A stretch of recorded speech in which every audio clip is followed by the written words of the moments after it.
Good morning. Good morning, good morning. The flag is still here. Standing behind me, Charot. Ayan. It's happy Tuesday. Martes na karon, no? Yeah, walking lang tayo. Napakaganda ng panahon ngayon. I mean, later this afternoon is like 80 Fahrenheit. Hindi ko alam kung ano yan sa Celsius. Anyhow, medyo maraming sasakyan ngayon. Ayan.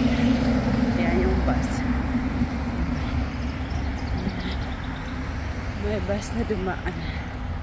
So, magtatakbo na naman tayo. So, hanggang dito na muna. Bye for now. Takbo na tayo kasi yung time natin ay ano na, malapit na mag 7 o'clock yata or 6:30, not sure. So, yeah. Takbo muna ako.